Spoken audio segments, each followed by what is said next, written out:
আসসালামু আলাইকুম দর্শক, আমি বিথি আক্তার মৌ। শুরুতেই জানাবো আজকের ঘটে যাওয়া গুরুত্বপূর্ণ খবরের শিরোনাম, এরপর থাকছে বিস্তারিত। তো এক নজরে দেখে নেওয়া যাক আজকের প্রধান শিরোনামগুলো। জনজোয়ারে খালেদা জিয়ার জানাজা অনুষ্ঠিত, আপসীর নেত্রীকে শেষ বিদায় জানাতে ঢল নামে শোকার্ত মানুষের। এদিকে অকৃত্রিম ভালোবাসায় আপসীর নেত্রীকে শেষ বিদায়, অনেকে হাউমাউ করে কেঁদেছেন, কেউ বা নীরবে চোখের পানি মুছেছেন। খালেদা জিয়ার হত্যার দায় থেকে হাসিনা কখনোই মুক্তি পাবেন না, বলছেন নজরুল ইসলাম খান। বগুড়া স্তব্ধ জনপদ, বেটার বউয়ের শোকে বন্ধ ব্যবসা প্রতিষ্ঠান। এবং সর্বশেষ জানাবো যে সংসদে ফিরিয়েছিলেন প্রাণ, সেখানেই ফিরলেন নিথর দেহ। দর্শক শুনছিলেন সংবাদ শিরোনাম, এবার জানিয়ে দিব বিস্তারিত সংবাদ। তবে তার আগে অনুরোধ থাকবে ভিডিওটিতে একটি লাইক দিন এবং ভিডিও সম্পর্কে আপনাদের গুরুত্বপূর্ণ মতামত কমেন্ট করে জানিয়ে দিন। অকৃত্রিম ভালোবাসায় আপসীর নেত্রীকে শেষ বিদায়, অনেকে হাউমাউ করে কেঁদেছেন, কেউ বা নীরবে চোখের পানি মুছেছেন। অকৃত্রিম ভালোবাসায় জাতীয় ঐক্যের প্রতীক হয়ে ওঠা খালেদা জিয়াকে শেষ বিদায় জানালো লাখ লাখ মানুষ। অসীম অনন্ত লোকে পাড়ি জমানোর সময় কোটি মানুষের ভালোবাসার সঙ্গী করে নিয়ে গেলেন সাবেক এই প্রধানমন্ত্রী।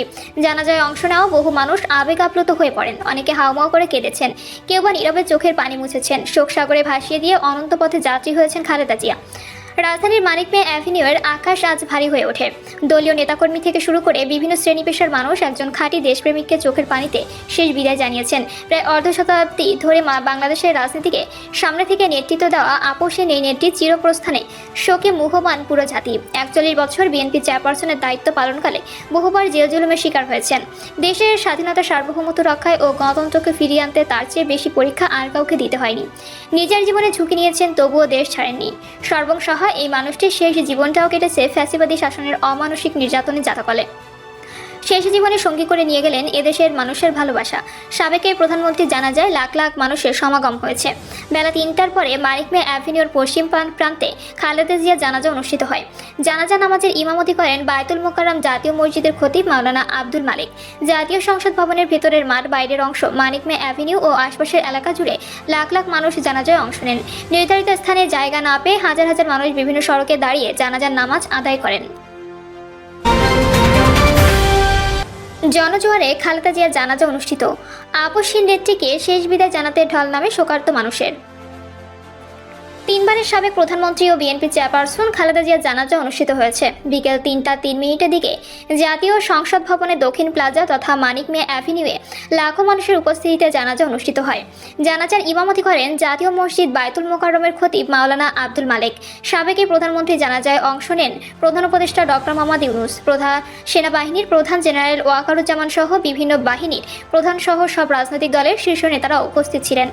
আপসীর নেত্রীকে শেষ বিদায় জানাতে সকাল থেকেই রাজধানীর মানিক মিয়া অ্যাভিনিউয়ে ঢল নামে শোকার্ত মানুষের।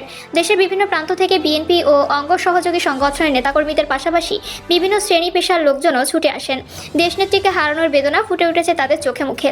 জানাজা শেষে স্বামী সাবেক রাষ্ট্রপতি জিয়াউর রহমানের পাশে দাফন করা হবে খালেদা জিয়াকে। খালেদা জিয়ার হত্যার দায় থেকে হাসিনা কখনোই মুক্তি পাবেন না, বলছেন নজরুল ইসলাম খান। সাবেক প্রধানমন্ত্রী খালেদা জিয়াকে চিকিৎসা নিতে না দিয়ে হত্যা করা হয়েছে বলে মন্তব্য করেছেন বিএনপির স্থায়ী কমিটির সদস্য নজরুল ইসলাম খান। এই হত্যার দায় থেকে শেখ হাসিনা কখনোই মুক্তি পাবেন না বলে উল্লেখ করেন তিনি। রাজধানীর মানিক মিয়া অ্যাভিনিউয়ে খালেদা জিয়া জানাজায় আগে তার জীবন ও কর্ম তুলে ধরে দেওয়া লিখিত বক্তব্যে তিনি একথা বলেন। নজরুল ইসলাম বলেন, ফ্যাসিবাদী হাসিনার ব্যক্তিগত প্রতিহিংসার শিকার হয়ে মিথ্যা মামলায় 2018 সালে 8 ফেব্রুয়ারি থেকে 2 বছরের বেশি সময় কারাগারে আবদ্ধ ছিলেন খালেদা জিয়া। চিকিৎসার অভাবে গুরুতর অসুস্থ হয়ে পড়েন দেশনেত্রী। সমগ্র দেশবাসী সাক্ষী যে হেঁটে তিনি কারাগারে প্রবেশ করেছিলেন, কিন্তু নির্জন কারাগার থেকে তিনি বের হলেন চরম অসুস্থতা নিয়ে। বিএনপির স্থায়ী কমিটির সদস্য বলেন, দেশ বিদেশের চিকিৎসকদের মতো পরে গৃহবন্দী থাকা 4 বছরে তাকে বিদেশে নিয়ে উন্নত চিকিৎসা না দেওয়ায় তার অসুস্থতা ক্রমে বেড়েছে। ফলে এভাবে মৃত্যুর কাছে হার মানতে হলো এই অপরাজয় নেত্রীর। তাই এই মৃত্যুর দায় থেকে ফ্যাসিবাদী হাসিনা কখনো মুক্তি পাবেন না। তিনি আরও বলেন, খালেদা জিয়া জনগণের কল্যাণে একের পর এক গ্রহণ করেছেন সব কর্মসূচি। তার পরিকল্পনায় উন্নয়ন ও সমৃদ্ধি অর্জনের পর বাংলাদেশ বিশ্বে পরিচিতি পেয়েছে ইমার্জিং টাইগার হিসেবে। বক্তব্যে খালেদা জিয়া জন্ম, পারিবারিক পরিস্থিতি, সাবেক রাষ্ট্রপতি জিয়াউর রহমানের সঙ্গে বিবাহ বন্ধনে আবদ্ধ হওয়া, জিয়াউর রহমানের শাহাদাতের পর সংকটময় পরিস্থিতিতে রাজনীতিতে উঠে আসা, পরবর্তীতে জাতীয় নির্বাচনে জয়লাভ, প্রধানমন্ত্রী হিসেবে দায়িত্ব পালন সহ বিভিন্ন তথ্য তুলে ধরা হয়। বগুড়ায় স্তব্ধ জনপদ। বেটার বউয়ের শোকে বন্ধ ব্যবসা প্রতিষ্ঠান। সাবেক প্রধানমন্ত্রী ও বিএনপি চেয়ারপারসন বেগম খালেদা জিয়ার প্রয়াণে আজ গভীর শোকে আচ্ছন্ন তার স্মৃতি বিজড়িত জেলা বগুড়া। প্রিয় নেত্রীর প্রতি শ্রদ্ধা জানাতে ও রাষ্ট্রীয় শোকের প্রতি সংহতি প্রকাশ করে সকাল থেকে জেলা শহরের ছোট বড় সব ধরনের দোকানপাট ও ব্যবসা প্রতিষ্ঠান বন্ধ রেখেছেন ব্যবসায়ীরা। একদিকে সাধারণ ছুটি, অন্যদিকে প্রিয় ব্যাটার বউকে হারানোর বেদনা। সব মিলিয়ে উত্তরবঙ্গের এই জনপদ আজ কার্যত স্থবির। শহরের কেন্দ্রস্থল সাতমাথা থেকে শুরু করে বড়গোলা, নিউ মার্কেট, রানার প্লাজা ও হকার্স মার্কেট এলাকা ঘুরে দেখা যায় সব প্রতিষ্ঠানের শাটার নামানো। বড় বিপণী বিতান থেকে শুরু করে পাড়ায় মুটি দোকানটিও আজ খোলেনি ব্যবসায়ীরা। নিউ মার্কেট এলাকায় বস্ত্র ব্যবসায়ী আলামিন হোসেন বলেন, বেগম জিয়া আমাদের বগুড়ার মানুষের কাছে নেত্রীর চেয়ে বড় পরিচয় ছিলেন। তিনি আমাদের ঘরের মানুষ। আজ তার জানাজা ঢাকায়, আমাদের মন পড়ে আছে সেখানে। তার প্রতি সম্মান জানাতেই আমরা আজ দোকান বন্ধ রাখার সিদ্ধান্ত নিয়েছি।